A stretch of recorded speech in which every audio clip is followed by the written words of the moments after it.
नमस्कार. सर्वप्रथम सगळेच वसईकर इतक्या मोठ्या संख्येने आलेत आणि सावरकरांना ऐकायला आलेत हे बघून मला खूप आनंद झालाय.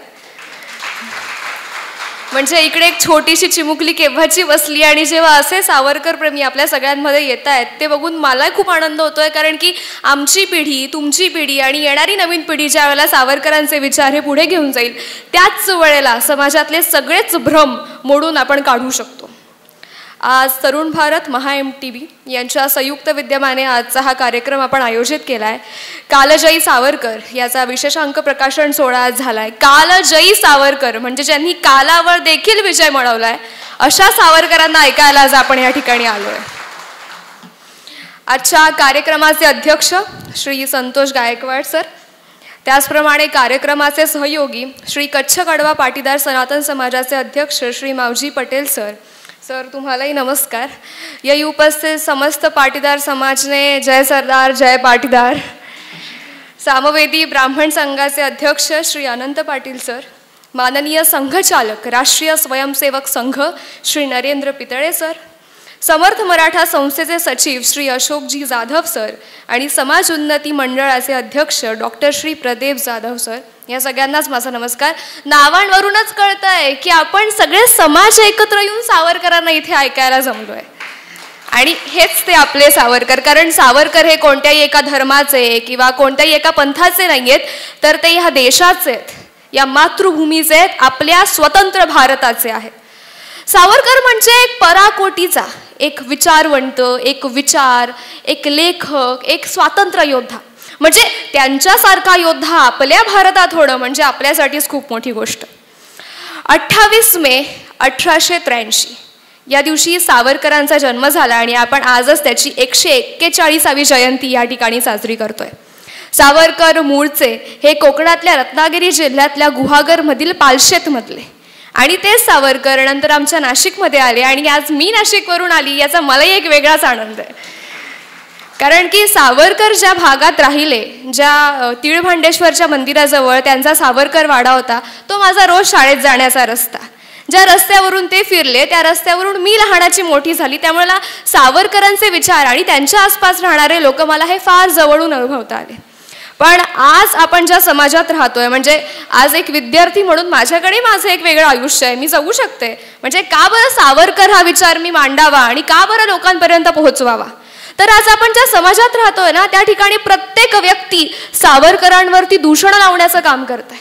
आणि कसं आहे की ह्या दूषणांना खोडून काढणं हे आपलंच काम आहे. कारण ते कोणाला कोणताही समाजसुधारक किंवा विचारवंत किंवा वरतून सावरकर तर मुळीच येणार नाही. आणि समजा आपल्यापैकी कोणी खोडून काढले नाहीच तर मग त्यावेळेला लोकांना वाटतं की कुठेतरी पाणी मुरतंय. पण हे लोकांना असं वाटू नये आणि लोकांना सावरकर समजावे यासाठी प्रत्येकाने सावरकर वाचणे हे खूप आवश्यक आहे. आणि म्हणूनच आज मी तुमच्या सगळ्यांसमोर या ठिकाणी उभी आहे. सावरकरांना जर आपल्याला समजायचं असेल ना तर आपल्याला सावरकरांना वाचावं लागतं. पण सावरकर हे अगदी क्लिष्ट. म्हणजे त्यांचं एक पुस्तक वाचताना प्रत्येक व्यक्तीला 2-3 वेळा ते वाचावं लागतं, तेव्हा कुठे आपल्याला थोडेसे सावरकर उमजतात. सावरकर म्हणजे एक हिंदुत्ववादी, एक विज्ञाननिष्ठ आणि ज्यांनी उपयुक्ततावाद स्वीकारला एक असे विचारवंत. त्यांचं हिंदुत्व म्हणजे फक्त धार्मिक किंवा एखाद्या पंथाचं किंवा मी या ग्रुपचा तुम्ही त्या पंथाचे असं नव्हे, तर त्यांचं हिंदुत्व हे राष्ट्रीयत्वाचं होतं. ते म्हणालं की अहिंदू म्हणून कोणी मला इंद्रपद जरी दिलं तरी ते लाथाडून मी हिंदू म्हणूनच मरेल. त्यांच्या मते प्रत्येक मनुष्याची जात ही कोणती पण आपण ज्या वर्णव्यवस्थेत राहतो ती वर्णव्यवस्थेतली नसता मनुष्य धर्म ही प्रत्येकच माणसाची जात आहे आणि तोच प्रत्येक मनुष्याचा गुणधर्म आहे. आणि सावरकर म्हणतात की ज्या दिवशी आपण तो गुणधर्म पाळू ना त्या दिवशी हा हिंदुत्व खरंच पुढे जाताना आपल्याला दिसेल. सावरकरांचे हे हिंदुत्ववादी विचार आपण ऐकतो, सावरकरांचे विज्ञाननिष्ठ विचार आपण ऐकतो. म्हणजे सावरकर म्हणायचे की माझे विचार आजच्या पिढीला जरी पटले नाही तर येणाऱ्या 40-50 वर्षांनंतर त्या पिढीला हेच विचार अगदी समर्पक वाटतील. म्हणजे आज किती चालू आहे 2024, 3024ला जरी तुम्ही सावरकर वाचले तरी तुम्हाला सावरकरांचे विचार हे तितकेच समर्पक वाटतील. सावरकरांनी उपयुक्ततावाद स्वीकारला. म्हणजे ज्याही पद्धतीने मला या भारत देशाला स्वतंत्र करता येईल, ज्याही पद्धतीने मला स्वतंत्र भारताकडे कूच करता येईल तो प्रत्येक मार्ग मी स्वीकारेल. कारण की ह्या भारत देशाला स्वातंत्र्याची आवश्यकता आहे. बरं, प्रत्येकाच्या आयुष्यात एक ट्रिगर पॉईंट असतो. म्हणजे का बरं त्या विनायकाला स्वातंत्र्यवीर विनायक दामोदर सावरकर व्हावं असं वाटलं असेल? सावरकर अगदी लहान होते त्याच वेळेला त्यांची आई गेली, प्लेग आला आणि प्लेगमध्ये त्यांचे वडील देखील गेले. सगळी जबाबदारी ही त्यांच्या मोठ्या भावावर आणि यसू वहिनीवर आली, म्हणजे बाबारावांवर आणि यसू वहिनीवरती. बरं, सावरकर हे अवघे 13 वर्षांचे होते. 13 वर्षांचे असताना सुद्धा रोज असं वृत्तपत्र वाचणं, सगळ्यांना सांगणं की देशात काय चालू आहे बरं का, ही सावरकरांच्या आवडीची गोष्ट. त्याच वेळेला प्लेगच्या या सगळ्या गोष्टींमुळे रँड, म्हणजे आपण सगळ्यांनाच माहिती असेल चाफेकर बंधू. बरं, चाफेकर बंधू हे आपल्याला फक्त नाव माहिती आहे, पण त्यांनी नेमकं काय केलं हे जरासं भुसटच लोकांना माहिती असतं, किंवा बहुतांश ठिकाणी तर आपल्याला तो इतिहासच माहिती नसतो. ज्या वेळेला प्लेगची महामारी आली त्यावेळेला घरामध्ये अनेक ठिकाणी, म्हणजे जसा कोरोना आला, कोरोनाच्या वेळेला आपल्याकडे स्वातंत्र्य होतं, मेडिकल सायन्स होतं, लस टोचली आणि आपण बरे झालो, बूस्टरपर्यंत लोकांनी घेतलेत. पण प्लेगच्या वेळेस तर तसं काहीच नाही. बरं, प्लेगच्या वेळेस ना आपल्याकडे वैद्यकीय सुविधा आहे ना आपण डॉक्टरांकडे जाऊ शकतो, कारण डॉक्टरांना कळवलं की ब्रिटिश अधिकारी आपल्याला घरातनं घेऊन जाणार. बरं, ह्या परिस्थितीमध्ये हे ब्रिटिश अधिकारी फक्त प्लेगपासून लोकांना वाचवतोय म्हणून लोकांच्या घरात जायची, म्हणजे ज्यांना प्लेग झाला होता त्यांना बाहेर घेऊन जायची, अगदी त्यांची देवघरं देखील उद्ध्वस्त व्हायची आणि त्यांच्या स्त्रियांवर बलात्कार सुद्धा केले जायचे. आणि या सगळ्या परिस्थितीमुळे प्रत्येकच स्वातंत्र्य सेनानी हा मनात असा उद्ध्वस्त होऊन गेलेला होता की काय असली परिस्थिती, म्हणजे आमच्याच देशात येऊन तुम्ही आमच्यावर असे सगळे आरोप करताय किंवा अशी सगळी गोष्ट करतायत. म्हणून अशा वेळेला सगळ्याच स्वातंत्र्य सैनिकांनी विचार केला आणि लोकमान्य टिळकांनी ठरवलं की याचा काहीतरी बंदोबस्त तर करायला हवा. आणि लोकमान्य टिळकांच्याच मार्गदर्शनाखाली वाढलेले हे चाफेकर बंधू यांनी 1997 साली रँडचा खून केला, रँडचा वध केला. बरं, त्यावेळेला काही सोशल मीडियासारखं 5 मिनिटात आपल्यापर्यंत पोहोचायचं नाही की असं काहीतरी घडलंय जगाच्या कुठल्या तरी कोपऱ्यात. म्हणजे अगदी पुण्यात जे घडलं ते भगूरपर्यंत पोहोचायला 4 दिवस लागले.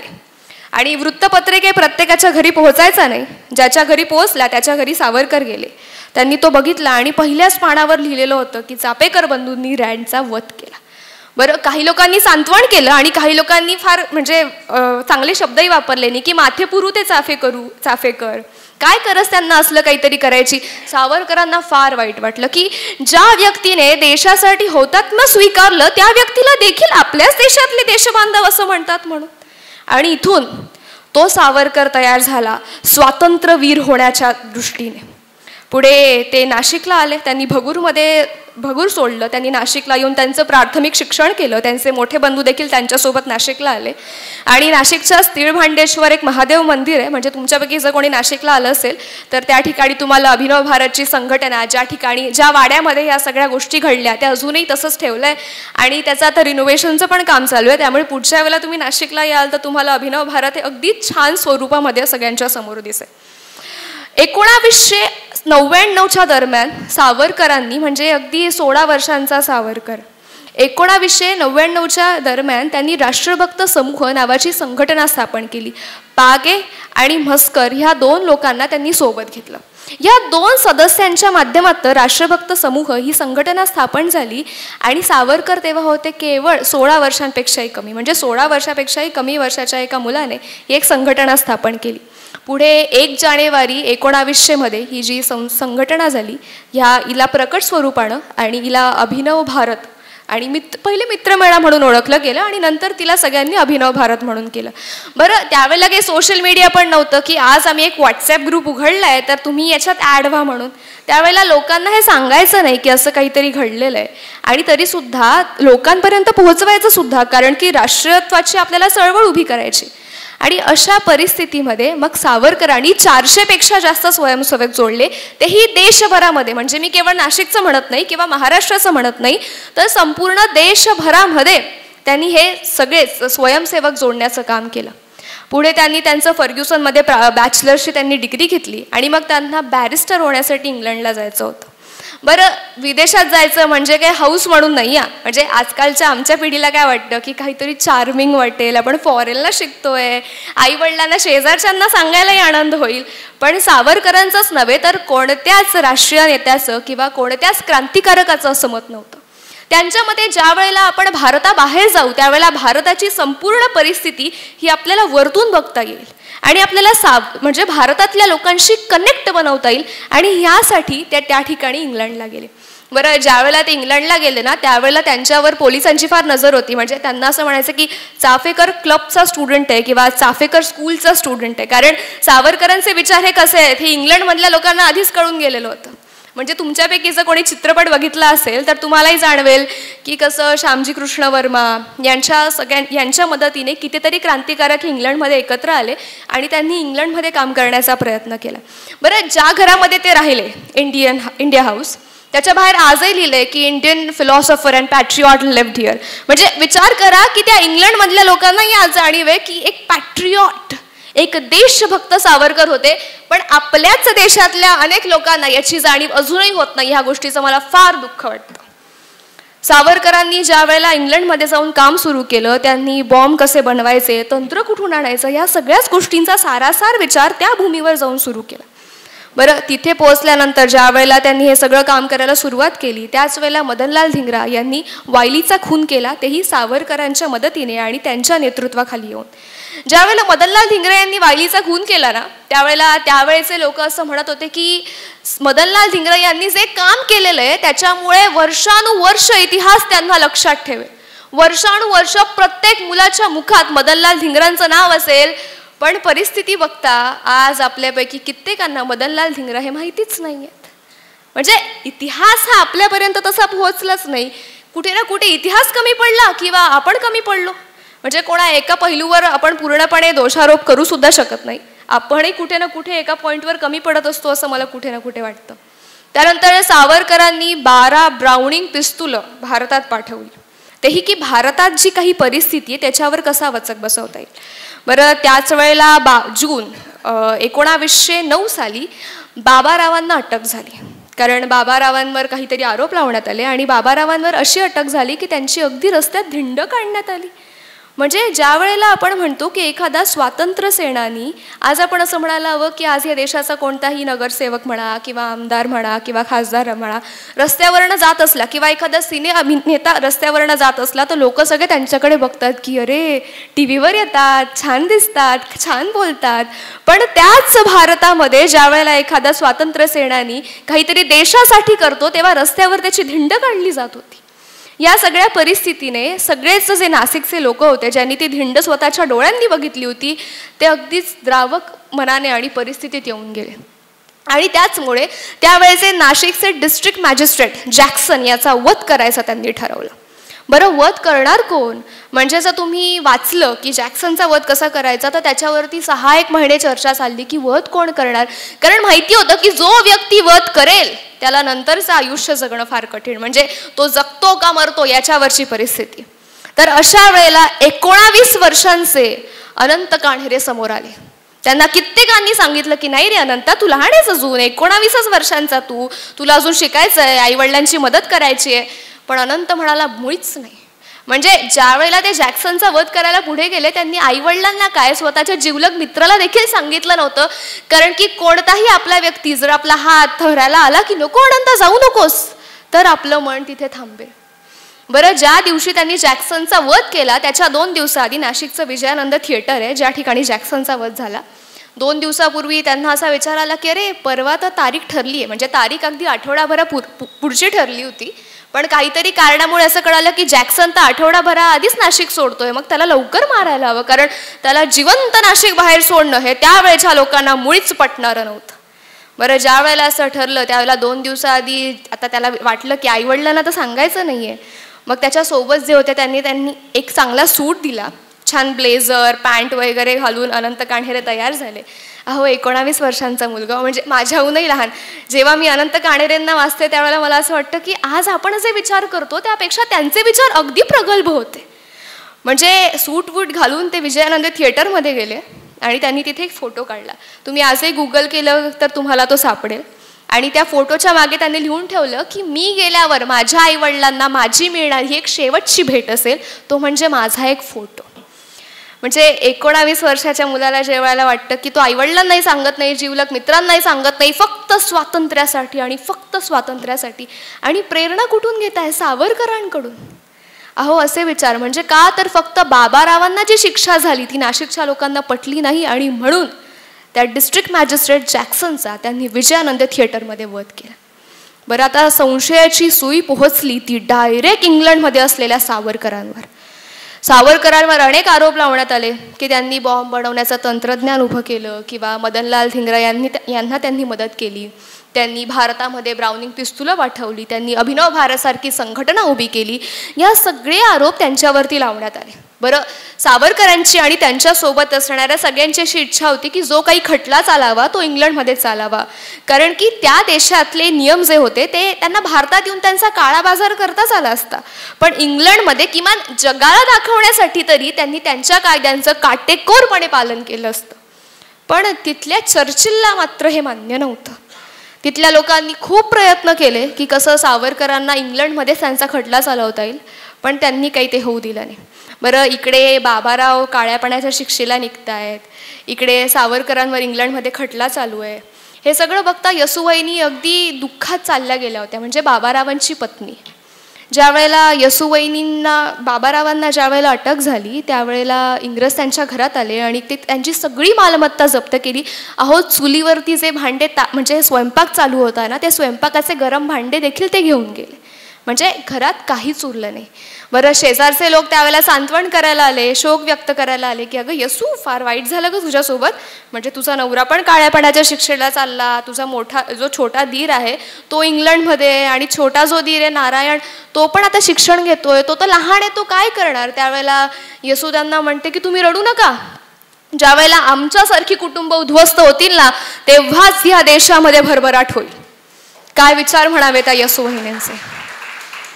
बरं, त्या अगदी दुःखामध्ये चालल्या गेल्या होत्या की काय परिस्थिती आली आपल्यावरती. म्हणजे आपल्या घरातले तिघही पुरुष हे फक्त स्वातंत्र्यासाठी पुढे आले आणि आज आपल्याकडे काहीच राहिलं नाही. म्हणजे त्यांचा स्वतःचा संसार तर राहिलाच नाही, पण घरामध्ये घर पण देणारी माणसं देखील नाही. म्हणजे घरातले पुरुष, त्या काळाची परिस्थिती अशी की घरात पुरुष तर घराणा कणा, अशा परिस्थितीमध्ये घरामध्ये एकही पुरुष नाही. सगळे लढताय ते म्हणजे स्वातंत्र्यासाठी. आणि त्यामुळे एकदम दुःखी मनाने यसुवहिनींनी सावरकरांना लंडनमध्ये पत्र लिहिलं की अरे तात्या, काय चालू आहे हे सगळं. म्हणजे का बरं तुम्हाला वाटलं की आपल्याला स्वातंत्र्य हवं, का बरं तुम्ही हे सगळं घरात आणलं. म्हणजे घराला घरपणच दिसत नाही या सगळ्या परिस्थितीमध्ये. तात्यारावांना लंडनला ते पत्र भेटलं. तात्यारावांनाही फार दुःख वाटलं की अरे म्हणजे त्यांना असं वाटत होतं की आपण भारतात जावं, आपल्या कुटुंबाला भेटावं, पण लंडनमध्ये त्यांच्यावर खटला चालू होता, त्यामुळे ते भारतात येऊ शकत नव्हते. या सगळ्या परिस्थितीमध्ये त्यांनी यसुवहिनींना पुन्हा पत्र लिहिलं आणि त्या पत्रामध्ये ते म्हणतात की ज्या स्त्रीने मला कधी आई नसल्याची कमी कधी भासूच दिली नाही, सर्वप्रथम मी त्या स्त्रीला वंदन करतो. हीच आपली परंपरा आहे, हीच आपली संस्कृती आहे, जी आपल्याला रामायणात सुद्धा दिसली आणि सावरकरांनी सुद्धा ती आपल्यासमोर आणली. त्यावेळेला ते असे म्हणतात की धन्य धन्य तो आपुला वंश, सुनिश्चय ईश्वरी अंश, की रामसेवा पुण्यलेश आपुल्या वंशी लाधला. ते असं म्हणतात की किती धन्य आमचा वंश की ज्या वेळेला रामाला वनवास मिळाला त्याच्यानंतर रामराज्य आलं. तर आज आमचं कुटुंब, आपला वंश निवडला गेला ह्या वनवासासाठी, आणि आपल्याला जेव्हा वनवास मिळेल त्याच वेळेला ह्या देशाला स्वातंत्र्य मिळेल. म्हणजे ज्या वेळेला एखाद्या व्यक्ती इतका दुःखात असताना सुद्धा विचार करतो की जर आमचं कुटुंब उद्ध्वस्त झालं, आमचा वंश गेला तरी हरकत नाही, पण ह्या देशाला स्वातंत्र्य मिळायला हवं. आणि तेच आपले स्वातंत्र्यवीर विनायक दामोदर सावरकर. पुढे ते म्हणतात यसुवहिनीला की अगं, आपली भारत माता ना मगर मिठीत अडकली आहे, तिला सोडवणं हे आपलं काम आहे.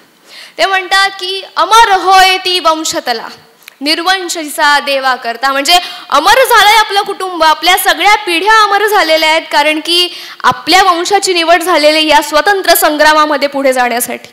आणि तेच तर सावरकर आपल्याला पुढे, जसं सर पण म्हणाले की सावरकर असं म्हणाले होते की आम्ही 3 बंधू काय, आम्ही 7 बंधू जरी असतो ना तरी आम्ही 7 देखील देशाच्या स्वातंत्र्यासाठीच आम्ही अग्रेसर झालो असतो. आणि हे दाखवतो आपल्याला सावरकरांचं मत. आजही सावरकरांचं जे कुटुंब आहे, म्हणजे पुण्यात राहतात, काही दादरला राहतात. ज्याही वेळेला मला त्यांना भेटायची संधी मिळाली त्यावेळेला तेही असंच म्हणतात की त्यांनाही फार दुःख होतं की अरे आपल्या पूर्वजांनी असा इतिहास रचला, त्यांनी घराची अगदी राख रांगोळी केली, पण त्यांच्याच देशामध्ये त्यांना आज तो सन्मान मिळवून देण्यासाठी आपण सगळेच अपुरे पडतोय.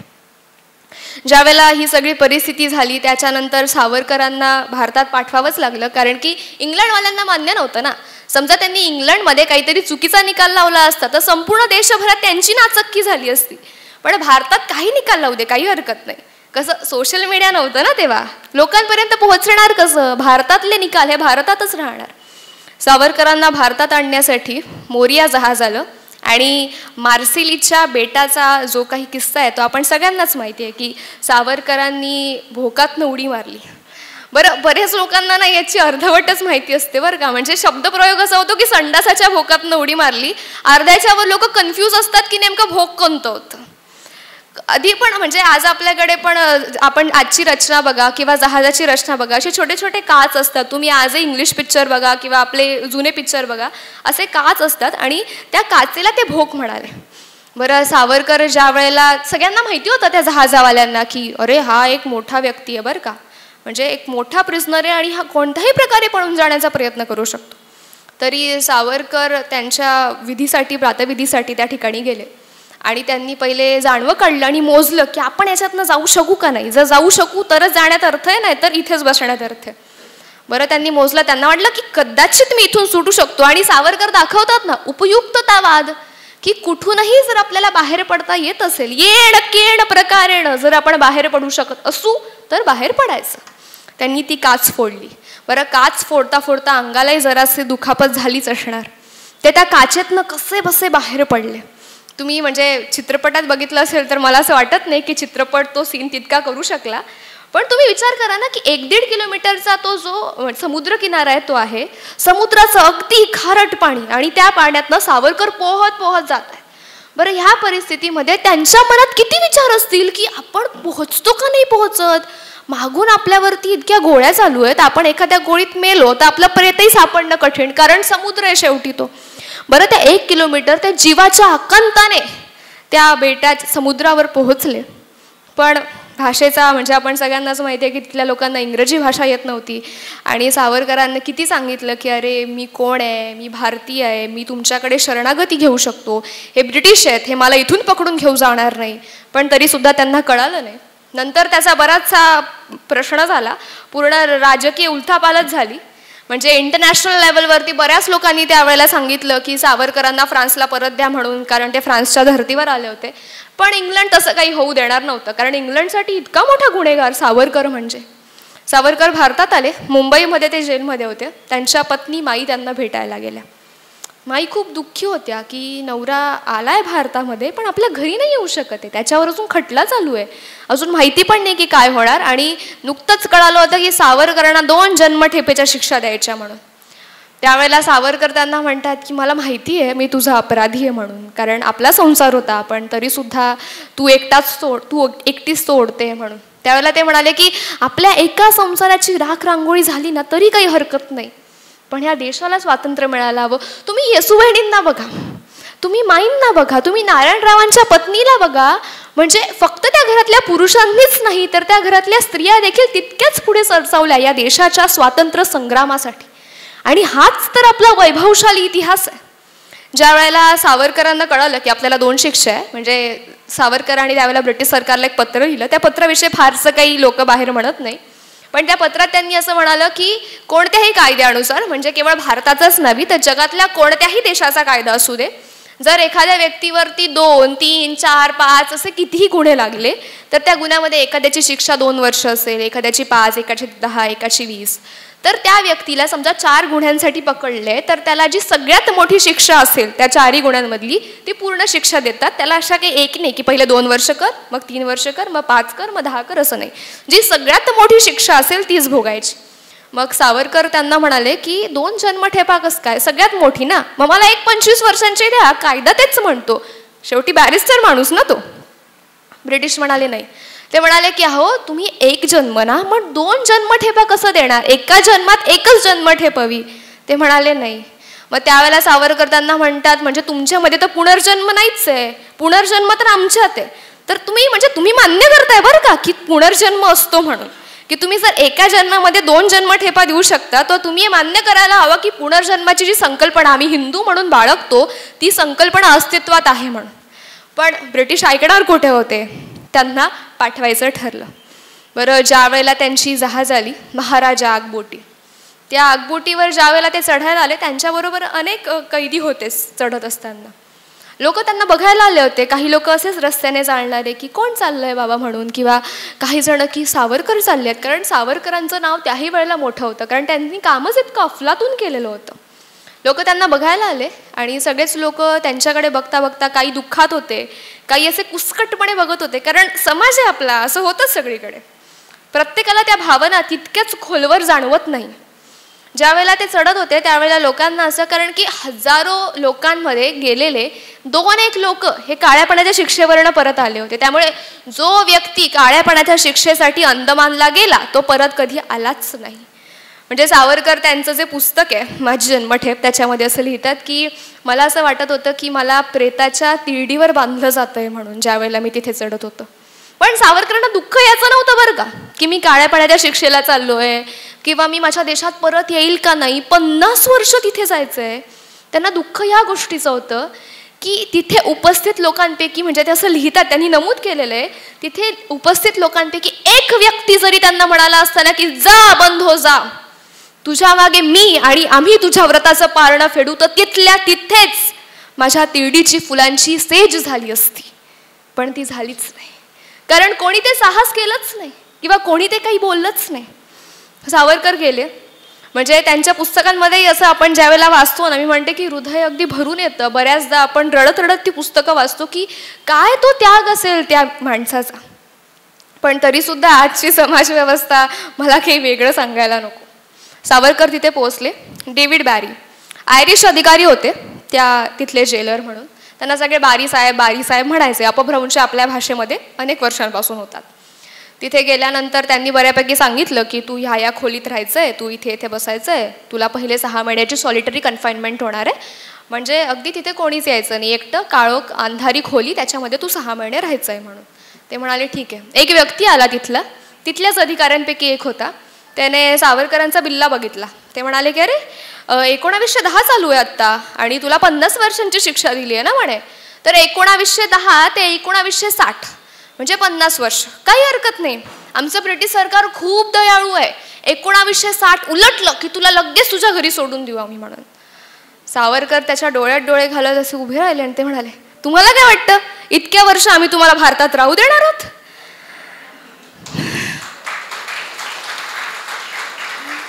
म्हणजे ज्या व्यक्तीला कळतंय की 50 वर्ष आपण सुटतो का नाही सुटत, परत जातो का नाही, का इथेच आपलं काही ते शेवटचं होतं, तोही इतक्या आत्मविश्वासाने म्हणतो की तुम्हाला काय वाटतं आम्ही तुम्हाला इतके वर्ष राहू देणार आहोत. पुढे सावरकरांवर फार हाल अपेष्टा होतात. म्हणजे त्यांना जे जेवायला मिळतं त्याच्यामध्ये बऱ्याच वेळेला उंदराचे किंवा पालीचे तुकडेही असतात.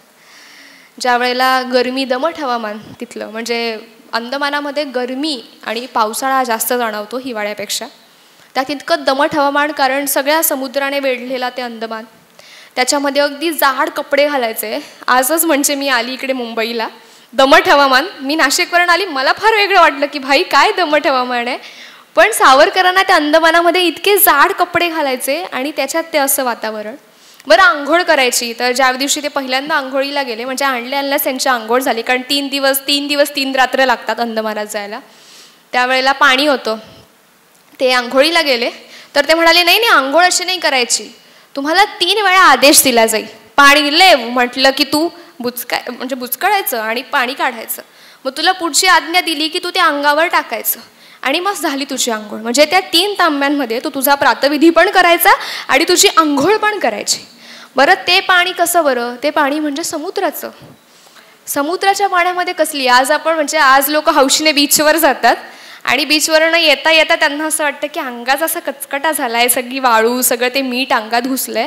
पण सावरकरांनी रोज आंघोळ, म्हणजे सावरकरांनीच नाही तर त्या अंदमानातल्या प्रत्येक कैद्याने रोज आंघोळ करायची, ती म्हणजे त्या खाऱ्या पाण्याने. जेवायचंही असंच, आंघोळीचंही असंच. आणि त्यातल्या त्यात तो कोलू फिरवायचा, ते नारळ सोलायचे, तेही हाताने. आज आईने सांगितलं घरामध्ये की एक नारळ सोलून दे, तर आम्हाला वीट येतो त्या गोष्टीचा की काय ते नारळ सोलायला लावते. पण ते रोज सोलायचे. आणि आज तर आम्ही चिमटा विमटा घेऊ ओढू, पण ते हाताने खोलायचे. तेही आपले साधे नाही, हिरवे नारळ, त्याच्यात आपण पाणी पितो हौशीने. तर ते हिरवे नारळ करायचे आणि त्यातल्या त्यात रोज तेल काढायचं. बरं, सगळ्यात शक्तिशाली प्राणी कोणता, तर बैल. तर बैलही जितकं तेल काढू शकणार नाही तितकं ह्या कैद्यांनी काढायचं. आणि समजा नाहीच केलं तर मग खडाबारी वगैरे अशा त्यांना शिक्षा मिळायच्या.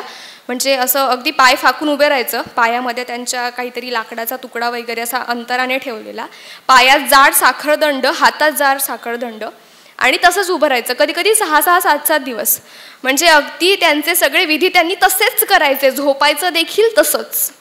आणि ही शिक्षा का, जर समजा तुम्हाला एक दिवस तेल काढायला लावलं आणि तुम्ही तितकं काढू शकला नाही तर तुम्हाला ही शिक्षा. बरं, 7 दिवस झाले की तुम्ही 8व्या दिवशी पुन्हा कामाला जायचं आणि समजा तुम्ही त्या दिवशी काम करू शकले नाही तर शिक्षा रिपीट. या सगळ्या वातावरणात सावरकरांसोबत अंदमानातले सगळे कैदी राहत होते. बरं, तुम्ही सांगा की अशा परिस्थितीत अडकलेल्या एखाद्या स्वातंत्र्य योद्ध्याने अशाच परिस्थितीमध्ये नेहमी म्हणजे येणारे 50 वर्ष किंवा त्याच्या शेवटच्या क्षणापर्यंत राहणं गरजेचं होतं का? तर मुळीच नाही. सावरकर असं त्यांना वाटायचं की कसं मी माझ्या देशाला परततो. बरं, आजचे आपले जे बरेचसे पॉलिटिकल लोक आहेत जे सावरकरांवर दूषण लावतात, ते असं म्हणतात की सावरकर काय माफीवीर होते, पेन्शनवीर होते. मध्यंतरी तर मी ऐकलं की इंग्लंडमधल्या कोणत्या तरी स्त्रीबरोबर त्यांचं प्रकरण होतं म्हणून त्यांना जेलमध्ये घातलं. दुर्बुद्धी कशी सुचते लोकांना. म्हणजे मला असं वाटतं की आपल्या जिभेत ती ताकदच असायला नको की ज्या वेळेला आपण सावरकरांवर काहीतरी दूषणात्मक शब्दांचा प्रयोग करू शकू.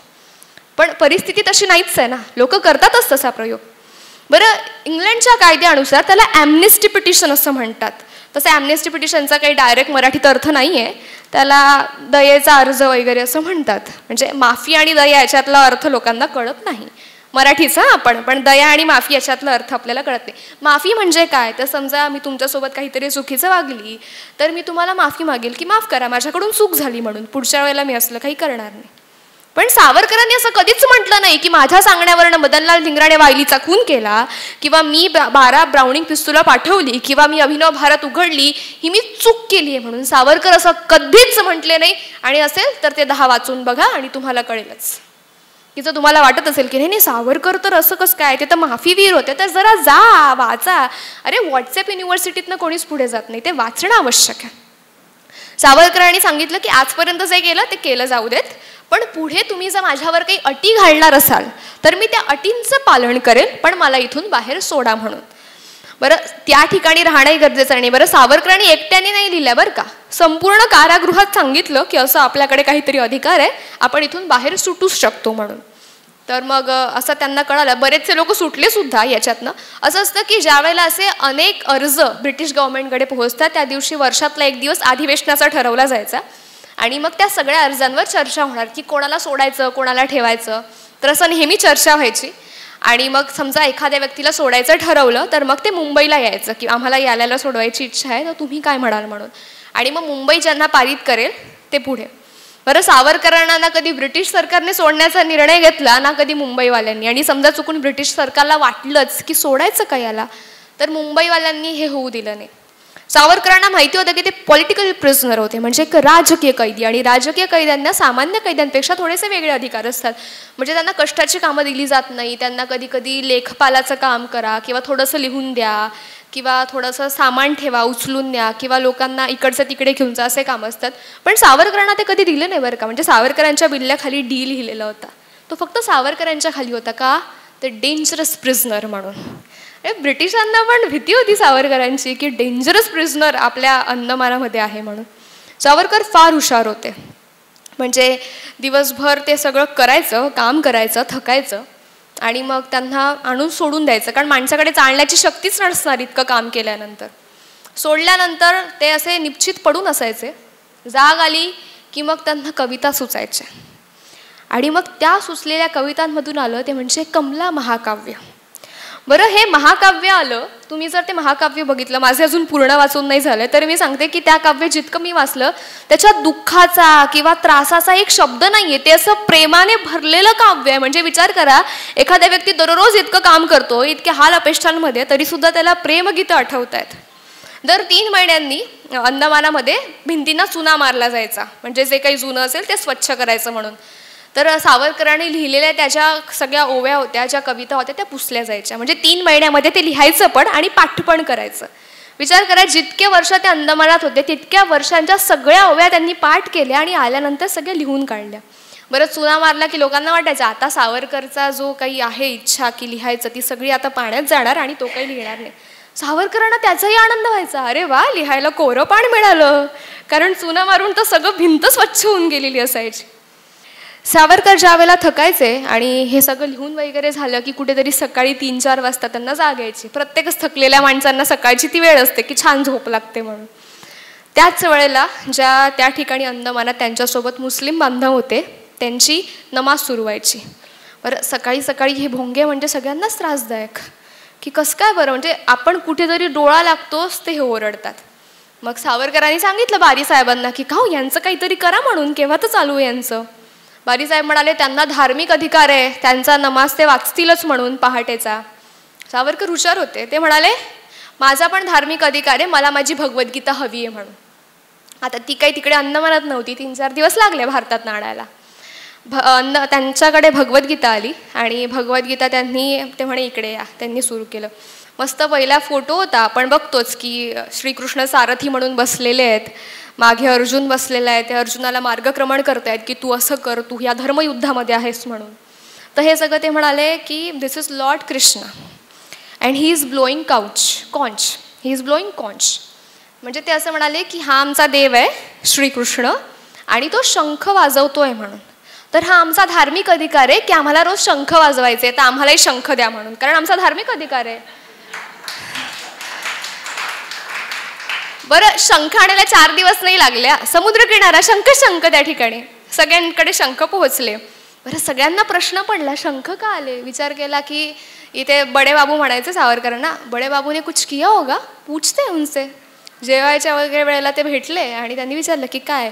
सावरकर म्हणाले काही नाही रे, यांनी सुरू केलं की आपण आपलं वाजवायचं. सगळं ठरलं. दुसऱ्या दिवशी सकाळी सुरू झालं आणि त्यांनी ती काय त्यांची नमाज सुरू केली आणि आपले शंख वाजले ना भाई. बरं, आता ते काही सुरात नाही, मुळी सुरात नाही, सगळेच बेसुरे, कोणाचं काही टाईम नाही, काही नाही, ज्याला ज्या क्षणी वाटलं ते. मग मुस्लिम बांधव आले की हे कसं काय करताय म्हणून, आमची नमाज खराब होते. मग त्याला बारी साहेब म्हणाले तुमचा धार्मिक अधिकार, त्यांचाही धार्मिक अधिकार, आम्ही काय करणार. त्यांनी सांगितलं की this is Lord Krishna and he is blowing conch. मग आम्ही सांगितलं की करा बाबा आता म्हणून. मग ज्या वेळेला असं सगळं झालं आणि तिथे कसं ना बरेचसे अधिकारी होते, म्हणजे फक्त काही जेलरच नाही तर बरेच ब्रिटिश अधिकारी पण अंदमानात राहायचे. सगळ्यांची झोपमोड झाली. मग सगळ्यांनी मीटिंग बोलवली की काय करायचं बाबा, हे यांचे धार्मिक अधिकार चालवत आहे आणि आपली झोप खराब होते म्हणून. मग सावरकर त्यावेळी हुशार होते, त्यांनी बोलवलं इकडे. त्यांनी पहिला श्लोक सांगितलं, म्हणे हे बघ हा दुसरा श्लोक आहे, असं लिहिलेलं आहे की दररोज वाजवणं काही गरजेचं नाही आहे, ते जर बंद करणार असतील तर आम्ही बंद करू. मग एका खट्टी सकाळची नमाज बंद आणि आपले शंख बंद. का तर क्रांतिकारकांना आणि तिथल्या सगळ्यांना चांगली झोप लागायला हवी म्हणून तिथे त्यांनी ते काम केलं. म्हणजे इतक्या हाल अपेष्टा चालूच आहे, पण त्या ठिकाणी पण आहे. म्हणजे मुस्लिम जेलर्स पण त्या ठिकाणी होते आणि मुस्लिमांना तर जास्त करून म्हणजे पॉलिटिकल प्रिझनर्स जे आले तर जे मुस्लिम लोक तिथले होते, जे त्या जेलरसोबत काम करायचे, त्यांना सांगितलं जायचं. आणि मुस्लिमांना तर फार छान वाटायचं ते की अरे हिंदूला आपल्याला पकडायला लावलं आहे, म्हणजे आपलं काहीतरी छान आहे, आपल्याला जास्त पगार मिळेल वगैरे म्हणून. म्हणून ते प्रत्येकाला त्यांच्या आयत ज्या असतात त्या वाचायला लावायचे आणि म्हणायचे की झाला भाई तू मुसलमान. सावरकर म्हणायचे नाही, तू नाहीच होऊ शकत. म्हणजे सावरकरांचं असं म्हणणं होतं हिंदुत्ववादामध्ये की जन्माला येणारा प्रत्येक व्यक्ती हा हिंदू असतो, प्रत्येकच व्यक्ती हा हिंदू असतो, फक्त त्याच्यावरती वेगवेगळ्या धर्मसंस्थांचे संस्कार केले जातात आणि म्हणून तो ख्रिश्चन किंवा कधी मुस्लिम अशा वेगवेगळ्या संप्रदायांमध्ये वाटला जातो. कारण हिंदू हा केवळ धर्म आहे आणि बाकी सगळ्या धर्मसंस्था आहेत. त्यामुळे आपण हिंदू आहोत हा विषय जरा वेगळा आहे. ज्यावेळेला सावरकर या सगळ्या परिस्थितीमध्ये होते, ज्यावेळेला त्यांनी ॲम्नेस्टी पिटिशन्स म्हणजे ह्या सगळ्या याचना केल्या, यांनी ज्या दया याचिका त्यांना पाठवल्या ब्रिटिश सरकारला, ब्रिटिशांनी त्यांना सोडलं नाही. बऱ्याच लोकांना असं वाटतं की त्यांनी जे 10 अर्ज लिहिले त्याच्यामुळे ब्रिटिशांनी त्यांना सोडलं, मुळीच नाही. 1921 नंतर त्यांना ब्रिटिशांना अंदमान सोडावं असं वाटलं, कारण की दुसरं महायुद्ध चालू होतं. त्यांना कळत होतं की आपली पकड आता ढिल्ली पडते, म्हणून हे सगळं आता आपण सोडायला हवं. त्यावेळेला त्यांनी सावरकरांना सोडलं नाही म्हणता येणार, त्यांना भारतात आणलं. त्यांना अनेक वर्ष त्यांच्या घरातच ठेवलं आणि त्यांना सांगितलं की तुम्ही काहीच काम करायचं नाही, तुम्ही कुठेच जायचं नाही. अगदी ते अंदमानाला गेले, त्याच्यामुळे त्यांची जी बॅचलर्सची डिग्री त्यांना फर्ग्युसन कॉलेजमधून मिळाली होती ती त्यांच्याकडनं घेतली गेली. ब्रिटिश सरकारने त्यांना बॅरिस्टरची डिग्री तर कधी दिलीच नाही, म्हणजे इतका शिकलेला व्यक्ती कागदोपत्री फक्त मॅट्रिक होता. बरं, ब्रिटिश सरकारने निर्बंध असे लावले की त्यांच्या घरी कोणी जायचं नाही आणि कोणीच त्यांच्या घरी त्यांच्याशी बोलायचं नाही, त्यांना कोणी काम द्यायचं नाही. अशा परिस्थितीमध्ये जर आपल्याकडे काम काही करायला नाही किंवा आपल्याकडे डिग्री नाही, आपल्याकडे कोणतं शिक्षण नाही कागदोपत्री, तो व्यक्ती काय करणार आहे? अशा परिस्थितीमध्ये ब्रिटिश सरकार हे प्रत्येकच व्यक्तीला ज्याला त्यांनी असं घरामध्ये ठेवलेलं होतं त्याला काहीतरी भत्ता द्यायचा. भत्ता द्यायचे 120 ते 160 रुपयांच्यामध्ये आणि प्रत्येकाला मिळायचा बरं का. म्हणजे असं मी म्हणणार नाही, गांधीजींना तो 500 रुपये मिळायचा, कारण गांधीजींच्या सगळ्या गोष्टी त्यांना सगळं असं अगदी टापटीप हवं म्हणून. पण सावरकरांना तो लवकर काही मिळाला नाही आणि जेव्हा मिळाला तेव्हा मिळाला फक्त 60 रुपये. तुम्ही आधी सावरकरांचं कोणतंही घर बघा, अगदी दादरमधलं बघा, नाशिकमधलं बघा आणि बाकीच्या क्रांतिकारकांचे घरं बघा, मग तुम्हाला जाणवेल की किती फरक होता वेगवेगळ्या आणि प्रत्येकच क्रांतिकारकामध्ये. आणि म्हणून सावरकर सगळ्या क्रांतिकारकांपेक्षा वेगळे का ठरले. 1947 साली भारत स्वतंत्र झाला. बरं, स्वतंत्र भारतामध्ये प्रत्येक क्रांतिकारकाला काही ना काहीतरी भत्ता दिला जायचा, का तर तुम्ही स्वतंत्र भारतासाठी तुमचं काम केलंय म्हणून. सावरकरांना तो भत्ता मिळण्यासाठी 1963 साल उजाडलं, पण त्यांना तो भत्ता दिला गेला नाही. सावरकर अगदी दादरलाच राहायचे, त्यांच्या घराच्या मागेच ते शिवाजी पार्क वगैरे आहे. स्वतंत्र भारत झाला म्हणून महाराष्ट्राचा मोठा कार्यक्रम दादरला ठेवला, पण अगदी घरात जवळ असलेल्या कार्यक्रमातही सावरकरांना साधं आमंत्रण आलं नाही. आजकाल आपल्या घरातल्या लग्न कार्यक्रमामध्ये एकाला बोलवलं नाही की फार राग येतो, मला बोलवलं नाही, पुढच्या कार्यक्रमाला मी त्यांना बोलवणार नाही. पण ज्या व्यक्तीने, फक्त त्या व्यक्तीनेच नाही, त्यांच्या पत्नीने, त्यांच्या संपूर्ण कुटुंबाने, संपूर्ण वंशाने देश समर्पणासाठी सगळं आयुष्य व्यतीत केलं, त्या व्यक्तीला साधं आमंत्रण देखील आलं नाही. सावरकर म्हणाले तेही ठीक आहे, देशासाठी केलं, याचं पुढे काय करणार म्हणून. सावरकर ज्या वेळेला देश स्वतंत्र झाला त्यांचं असं म्हणणं होतं, स्वतंत्र झाला म्हणजे झालं नाही, देशाची प्रगती होणं तितकं आवश्यक आहे. त्यामुळे ते असं म्हणाले की जर देशाला प्रगत करायचं असेल तर या देशाच्या सुरक्षा दलाला आणि या देशाच्या युवकांना दोघांनाही सक्षम करणं खूप आवश्यक आहे. आज आपण म्हणतो की आमच्या देशात फार भ्रष्ट अधिकारी आहे वगैरे म्हणून. का भ्रष्ट आहेत? का तर आपण त्यांना त्या सुखसोयी नाही देऊ शकत. पोलिसांना द्या त्यांना हवा तितका पगार, गव्हर्नमेंटला द्या त्यांना हवा तितका पगार, नाही करणार ते भ्रष्टाचार. सावरकर ते तेव्हा म्हणायचे की त्यांना त्या सगळ्या सुखसुविधा द्या ज्याच्यामुळे त्यांना भ्रष्टाचार करावासा वाटणार नाही. सावरकर म्हणाले की ह्या देशातल्या युवकांना एकत्र कराल, ह्या देशातल्या युवकांना संघटित कराल तर आपला देश पुढे जाईल. सावरकर असंही म्हणाले की ह्या देशाचं स्वातंत्र्याचं 1 वर्ष पूर्ण होण्याच्या आधी ह्या देशात अनुभव चाचणी व्हायला हवी, पण ती काही तेव्हा झाली नाही, नंतर झाली. पण आज आपल्याला त्याचे चांगले परिणाम दिसतात की अनुभव चाचणी झाली म्हणून आज भारताचं एक वेगळं काम आहे म्हणून.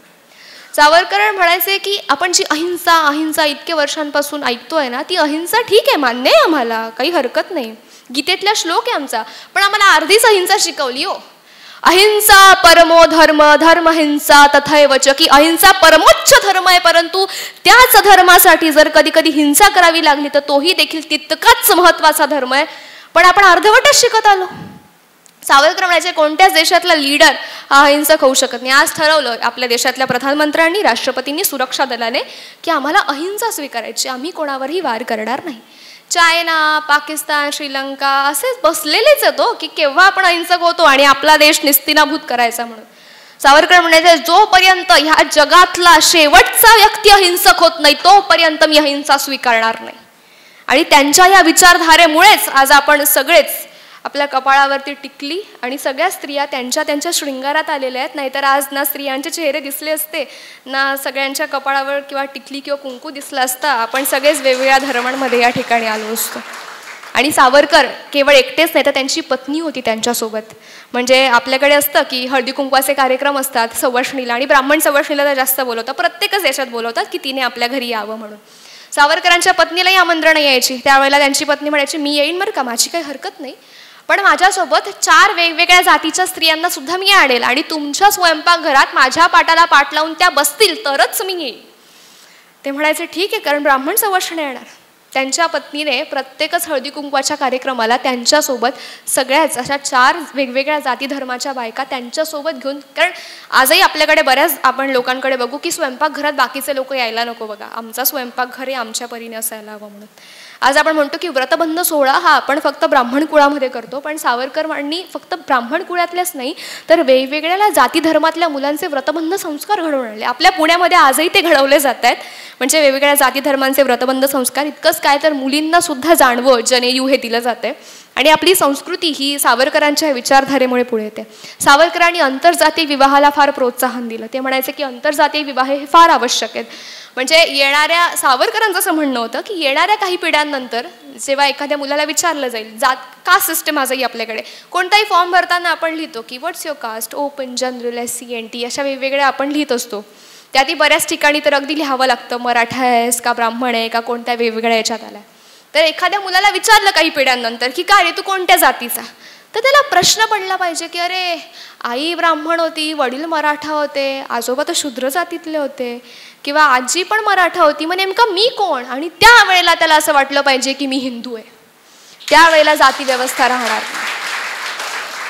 आणि म्हणून सावरकरांनी ही आंतरजातीय व्यवस्था, व्रतबंध संस्कार आणि अशा वेगवेगळ्या कार्यक्रमांच्या माध्यमातून देशामध्येच वेगवेगळे सामाजिक बदल घडवण्याचं काम केलं. त्यांचं म्हणत होतं स्वातंत्र्य एवढंच माझं ध्येय नाहीये, तर या देशाला, स्वतंत्र भारताला सामाजिक दृष्ट्या वेगळ्या आणि मोठ्या लेवलवर घेऊन जाणं हे त्यांचं सगळ्यात मोठं ध्येय होतं. आणि त्याच ध्येयाच्या दिशेने ते सदैव काम करत राहिले.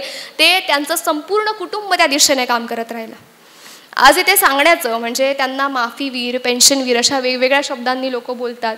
ज्याही वेळेला तुमच्यासमोर कोणताही व्यक्ती असे शब्द बोलेल ना किंवा उच्चारेल ना, त्यावेळेला तुमच्यातल्या प्रत्येक व्यक्तीतला सावरकर हा जागा झाला पाहिजे आणि तुमच्यातल्या प्रत्येक व्यक्तीने त्याच्या त्या शब्दांना खोडून काढलं पाहिजे. आणि जोपर्यंत आपण त्यांना खोडून काढू शकत नाही ना, तोपर्यंत आपण म्हणूच शकत नाही की हो आम्ही सावरकरांना समजलंय म्हणून. आज इथून तुम्ही गेलात की तुमचे मुलं, तुमचे नातवंड किंवा तुमची बहीण, आपण चर्चा करतच असतो, त्यावेळेला तुम्ही सांगा की सावरकर नेमके कसे होते.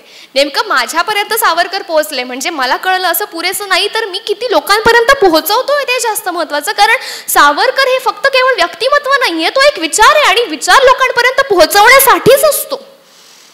तर माझी एवढी म्हणजे कळकळीची विनंती आहे तुम्हा सर्वांना की तुम्ही जिथेही कुठे जाल, तुमच्या समोर जोही कोणता व्यक्ती सावरकरांवर दूषण लावण्याचं काम करेल, त्यावेळेला तुमच्या प्रत्येकातला सावरकर हा जागृत झाला पाहिजे आणि तुम्ही सगळ्यांनीच सावरकरांवरची ही दूषणं खोडून काढायचं काम करायला हवं. आणि त्याच वेळेला आपण म्हणू शकू की खरंच माझी मातृभूमी स्वतंत्र झाली आहे म्हणून.